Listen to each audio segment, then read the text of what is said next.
Hey, this is Lorena, and I wanted to do a video for you on my tulip block. Yep, I'm going to do that video today. I'm hoping this is the block. La la, isn't she I keep singing songs. Lovely. Now, one of the things about this block is my first one was kind of because you're learning to sew right before you get to 1/4, and you stop and then you sew to the 1/4 when you're doing the petals. Now let me just say this, my first block was not as pretty as my next 3, so it is going to take a little bit of a learning curve, but I think it's worth learning because isn't this beautiful? Isn't this beautiful? Next week, I am going to upload a PDF into Lorena's Quilting Facebook group, so you will have the second block to make for this coming week. I am also going to, at the end of the next week, is download a video of how you make that block. Yes, okay? And the PDF will be on Lorena's Quilting Facebook group. Go ahead and print it out. Decide your fabric selection. And yeah, I'm so excited. I'm so excited. And I just can't hide it. I'm hoping by the end of this week or the end of this month, I will have a beautiful quilt top completely done. I'll see you in the PC. Yeah, I'll see you in a minute, okay? Bye. So in the PDF that I downloaded, there is a colored picture of the diagram plus a picture of the diagram that you could literally print off a couple copies and color it yourself to decide what colors you want for your quilt. Now, I just picked these colors when I was designing it. It's all up to you. It also has the exact pieces, and these are the exact size. Now, my hope is if you print the paper, it should just print off the exact size, but if you're not sure, go ahead, and in here I have all the pictures of every single piece that you're going to need, and here's the measurement size of the fabric that you will need to purchase. There should also be a cutting diagram of everything that you're going to cut. Now, what happened is when I downloaded it on Lorena's Quilting Facebook group, I think one is 0011 and this one is 008. It's kind of separate, but it's still on there. This is the exact measurements of every piece that you're going to cut and how many you need for one quilt block. One of the things I found, like this one, this didn't have a written schematic instructions, so on here I went ahead and I measured everything, so when you do print it off, at least you know what kind of shape it should look like.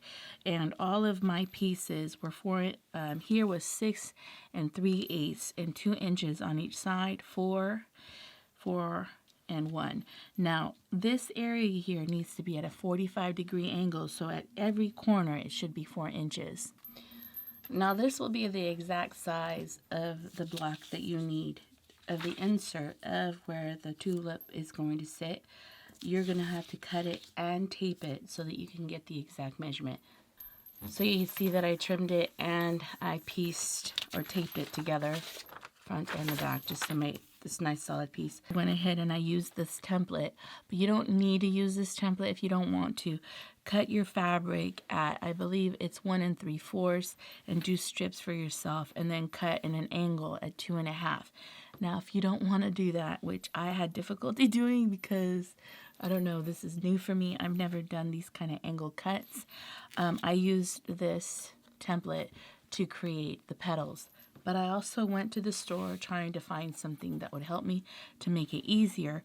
I went ahead and I got this ruler. It's called an Easy Ruler 45-degree angle diamond ruler. And when I put the template on there to the size, it showed me where I needed to cut my fabric. Now, I think if I do the strips and I just cut at the angle that it gives me and follow along, I think this would really help me. But I haven't really tried this ruler yet. Initially, I just used this template. This kind of it's not plexiglass, it's for quilting, for you to make templates. I also have this fabric, and it's Hoffman fabric. You've seen it before. And I've picked variations of colors so that I could do my tulip. I have this really pretty kind of purplish color. You're going to need a Sharpie. I recommend that you get a decent ruler and some scissors you don't care if you ruin. And what you're going to do is you're going to go ahead and get it as close as you possibly can and start drawing out your pieces. Here are all the pieces drawn. Also, like this one, you just need to draw it once. I need 12 of these, which each pieces are all my flower stems. So then, I have my ruler here. So I found that this little ruler really works for this. And I'm going to lay my ruler down. Move it down. I noticed that as I marked it, it looks, my marking is bigger than the template itself. So I'm using the template to kind of help me. The tulip portion of my... The neat thing is because I made a template, you can literally see, make sure that everything's kind of sized, the size that you need it to be. Now after you cut everything together, what I did is I had my pieces on top of my PDF to make sure that they are the right measurements, because I'm not a very good cutter sometimes. So here I'm also showing you on the top how and what I piece first. I had all these sewn together to make sure that I had everything ready before I even started the petals. Now, I just showed you kind of a schematic of what the petals should be, and I'm going to share with you how you do this. You get your fabric to the very top and you sew just to the fourth right there, and you're also going to do that from the top to the fourth, and that's how you sew that little triangle part. After you do that, you go ahead and bring your petals together, snug them up together, and you're going to sew from the bottom all the way to your fourth. So you're not sewing all the way through, you're just sewing to that fourth, and then pull your white fabric so it doesn't get caught. What I wanted to share is where I've had the greatest success with these petals. If you make sure that you align your corner and that there is a corner on this edge, and you sew all the way to this edge to turn it into where it looks like this, make sure you connect these points together.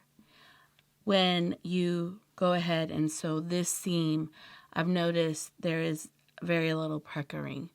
Now I've learned as you're sewing these pieces together, go from the top to the very edge. If you have cut this right, it should be fabric corner to corner if it's cut right, and leave yourself a fourth.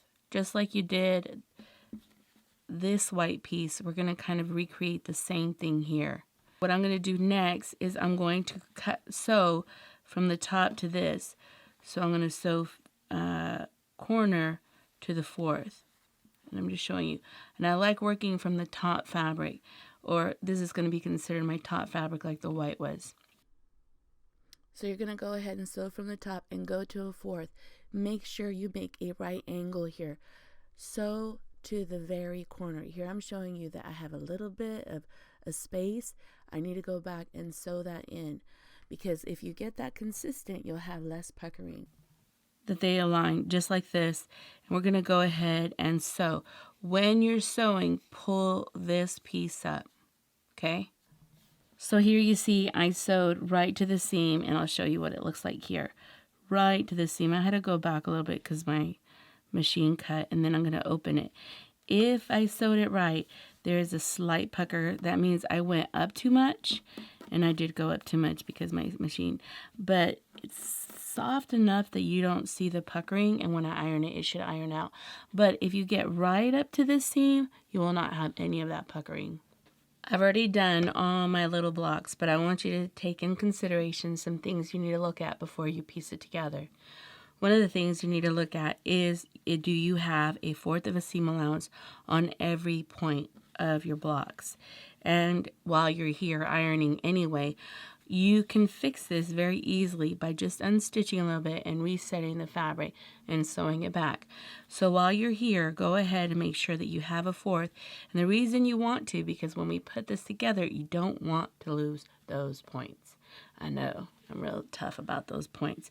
So I have all my pieces ironed. I love the way the starch just stiffens everything.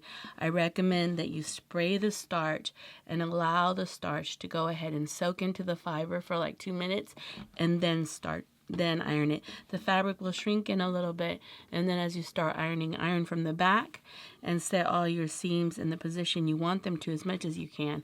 Then iron from the front with steam. The steam just tightens everything up beautifully. This is the starch I use, and I just put it in the basic Walmart bottle. Best press. I like it because it smells real pretty. So here you see that I'm working on the center of my block. I am putting glue on my petal, which was my glue stick, wash away, and using my iron to heat set it in. I love this technique because nothing moves and it stays in position until you're ready to stitch it. Now here I sewed my corner together on this block, and then I have all my pieces ready to sew. For some reason my camera wouldn't focus, but I'm sharing with you how I just sewed the pieces. Now I want you to know that I sewed from the top all the way down, and I left myself a fourth. And here, this is what it looks like all put together. And here I'm sharing with you that I didn't sew all the way down. There's a fourth right there. You're kind of going to piece this the way you pieced your petals. So let's do the fun part. You're going to sew from there all the way, leave yourself a fourth of a corner, and then turn your fabric and lean it over. Make sure it's aligned to the ends of the fabric, both of them. And right there, you're going to go ahead and sew from that fourth of a corner to that fourth. The reason you want to fold it out is to make sure that you don't get those weird puckers. So be as consistent as you possibly can. Here I'm going to sew right here, sew the center, and connect those corners. The neat thing is if you did your fourths right, you'll go right to the fourth of the seam that you sewed before. And just keep on doing that till you finish. So I really do hope you like this video. Now, I went ahead and I pieced 4 of them. Trust me, when you keep piecing these things, they get better and better as you go. So maybe if your first run is not that great, I get it. My first one wasn't that great. I also learned that starching your fabric a lot and making sure that you iron it with steam really did help, especially on the bias. So I wanted to show you what 2 blocks put together look like. Also on Lorena's Quilting Facebook group, I posted several pictures of asking y'all, what did you like better? What kind of orientation did you like these blocks in? Because I found 2, and some of you told me what would look better or what you guys visually saw better. So I'm going to go ahead and piece all my 4 blocks together like y'all told me. Now, next week, which is coming like tomorrow, because hopefully this will upload today. Next week, I'm going to go ahead and download the next PDF on the next block. Now, if you want to do the quilt along, you're going to have to make 8 of those, okay? You're going to need to make 8 of them for the quilt top that we're making. Yeah, it's going to be beautiful, okay? It's going to be beautiful. I'm going to upload the PDF and put it on Lorena's Facebook group, and I'm also going to give you a colored grid. Go ahead and print it and start picking your fabrics, and then next week about this time, I'll upload the video on how to make it. All right, so I thank you for watching, and I'm going to post you some pictures in a minute, all right? See you later. I hope you love this.